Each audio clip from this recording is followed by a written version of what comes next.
Tá. Dentro desse mesmo princípio da equanimidade, eu pediria por que não consta aí na legisologia a lei dos 50%, que seria mais ou menos a mesma coisa. Inclusive, quando eu tomei conhecimento, né, dessa história do 50% depositário, depositante, me ajudou muito a aplicação dessa regra. Começou até no futebol, depois foi ampliando para as outras atuações e comportamentos, e muito me ajudou na resolução dos conflitos pessoais. Então, eu queria pelo menos que você explanasse o que seria essa lei dos 50%. Bom, a lei dos 50%, até tinha sugerido incluir na tecnologia, né? Mas, para mim, decorre do seguinte princípio, né? Quando nós nos envolvemos em algum conflito, né, no mínimo 50% de responsabilidade nós temos em relação a este conflito, para ele existir, né? Então, não que cada um tenha 50% de responsabilidade, não é nesse sentido. Mas quando nós vamos avaliar a nossa responsabilidade, nós temos que partir do pressuposto que a base seria pelo menos 50%. É o mínimo, né? Porque tem aquela velha história, que quando um não quer, dois não brigam. Então, quando a gente se vê numa situação conflituosa, seja provocada, né, diretamente ou não, porque às vezes indiretamente se produz algum conflito, né, até mesmo por questões de outras existências, que no momento às vezes não conseguimos entender o motivo daquele conflito, mas nós temos que partir do pressuposto mínimo de que 50% nós somos responsáveis, né?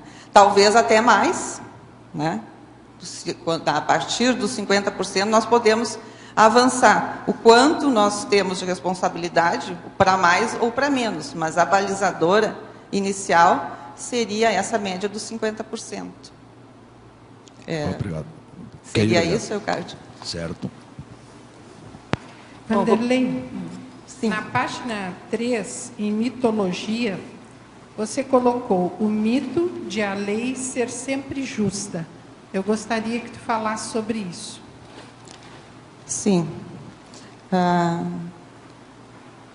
Nós temos, creio que essa questão de a lei ser sempre justa, ela é um mito, né? Porque as leis são feitas, muitas vezes, por questões pontuais ou casuísticas, né? Então, e muitas vezes para resolver algo que já aconteceu. A lei nem sempre consegue prever tudo, né? Então, e até existem muitas leis flagrantemente injustas, né?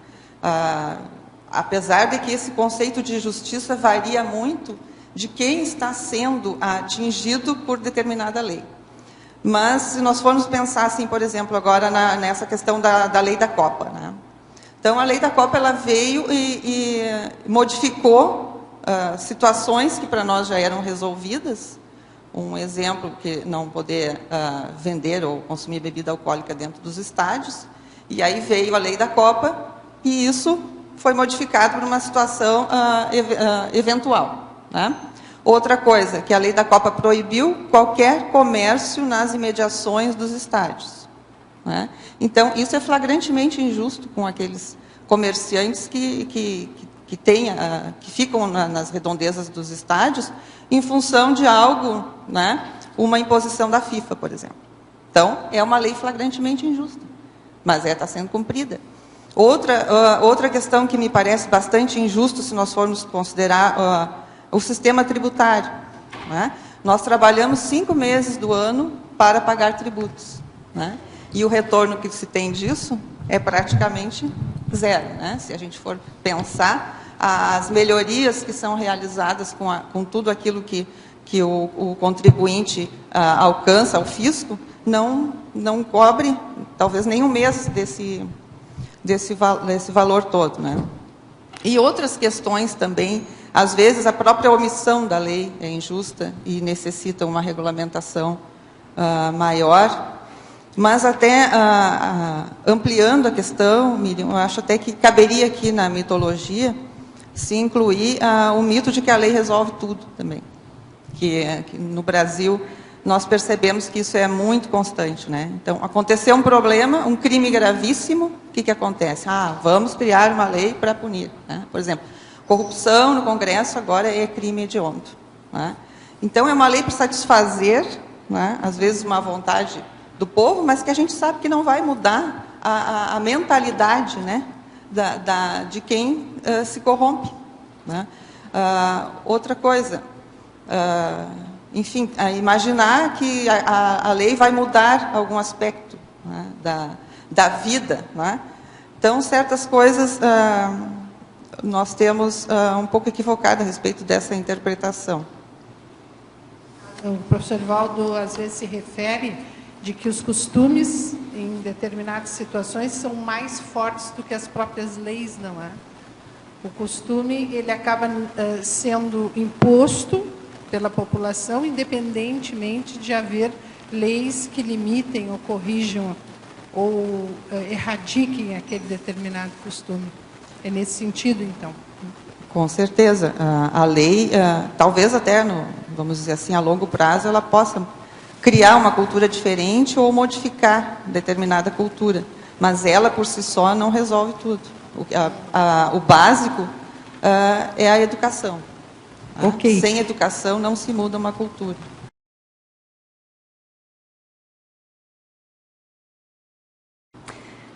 Ainda na fatologia, 10ª linha, como funciona a comunicação não violenta de Marshall-Rosenberg? Sim. Nesse aspecto eu até vou recomendar, porque eu acho que é melhor. Não sei se tem... faz assim, isso, já deu.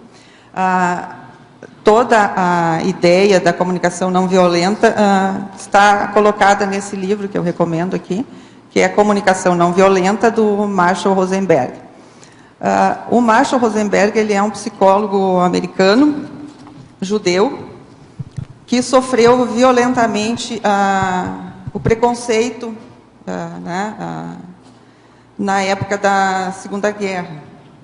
Embora ele morasse nos Estados Unidos, naquela época, ele costumava ser espancado quando ia para a escola, enfim, todas aquelas privações, né, e violência que os judeus sofreram.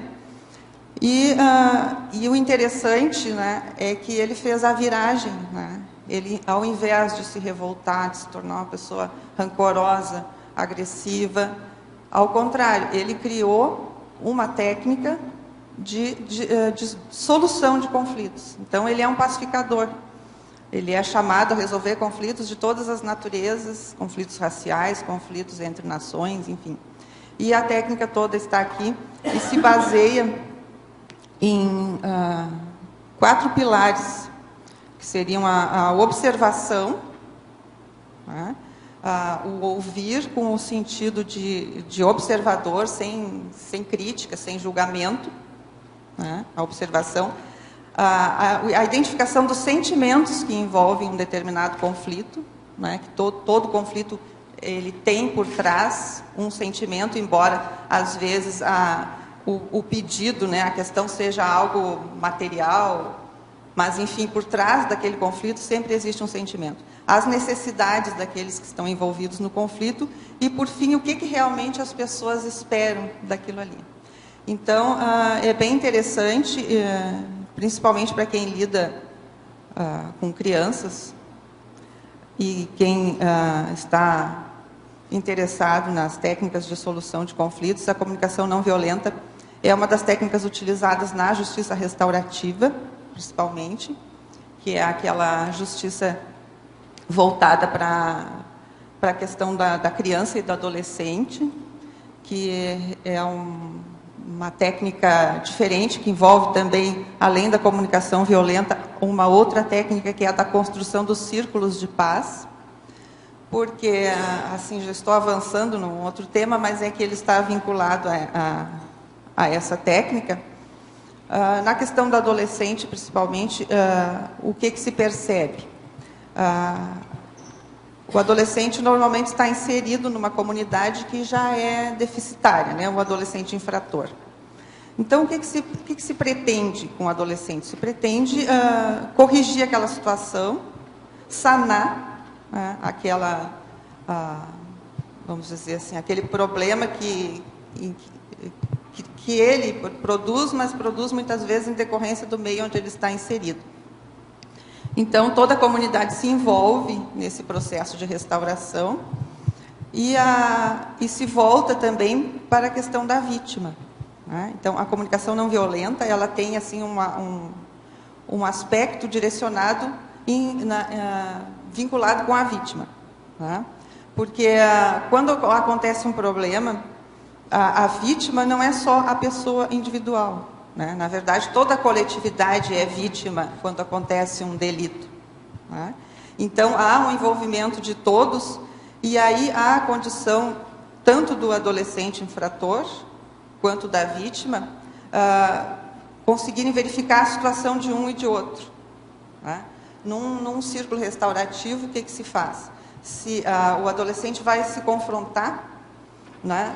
Muitas vezes não é nem adequado colocar vítima e infrator frente a frente, mas ele vai poder entender as consequências do ato causado na outra pessoa, né? Vai poder avaliar, né, o que a pessoa sentiu, né? Quais foram os sentimentos que desencadearam aquilo, quais foram as consequências para aquela pessoa e para a comunidade. E a comunidade também vai se reorganizar para entender por que, né, que aquele adolescente foi levado a praticar determinado ato. E aí, então, existem os consensos comunitários. Né? E a base dessa técnica da justiça restaurativa, uma delas é a comunicação não violenta. Dando sequência logo em cima, na tua sinonimologia, você trouxe vários sinônimos dos quais você vem mencionando, né? A igualdade, equidade. O segundo sinônimo, você falou ali, o princípio do respeito à igualdade.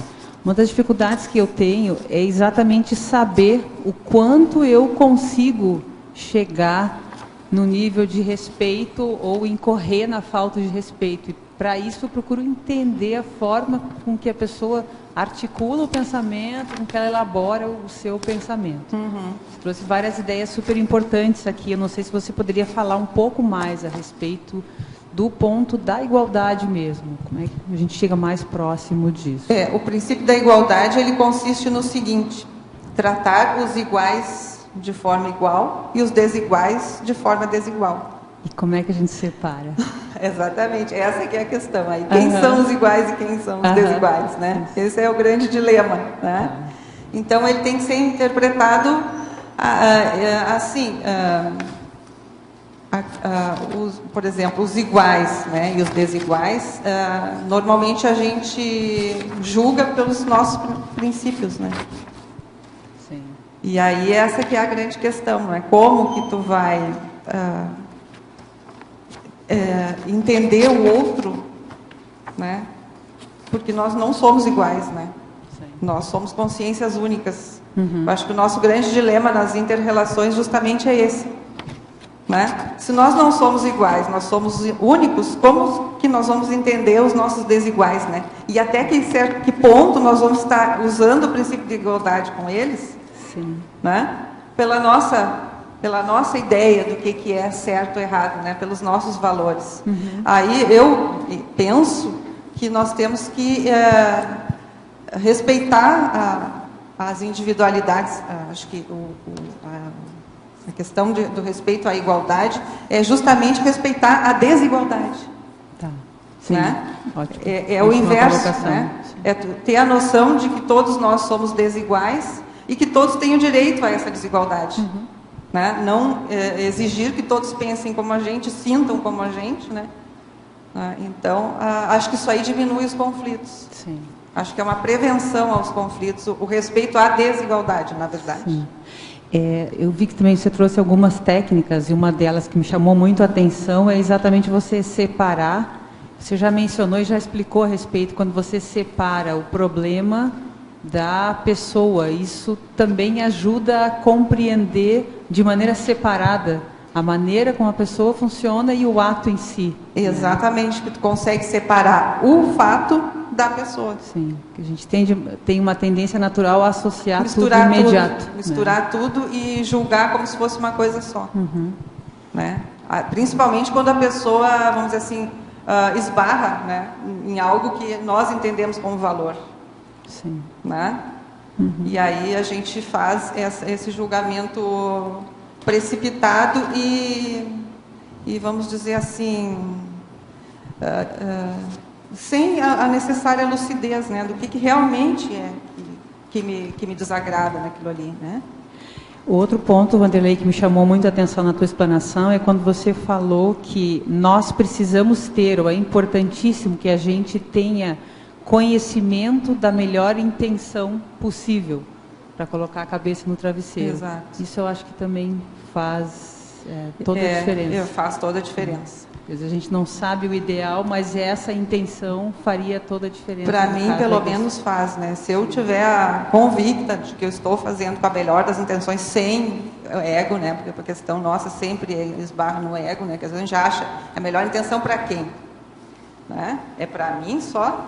Né? Ou é para todos? Né? Quando eu tenho certeza que eu estou buscando o melhor para todos, embora pelas minhas limitações eu não saiba exatamente, né? Não tenho noção do que é o melhor para todos, né? Eu não tenho essa cosmovisão, mas assim, vamos dizer que para equilíbrio e pacificação íntima é o que eu costumo usar.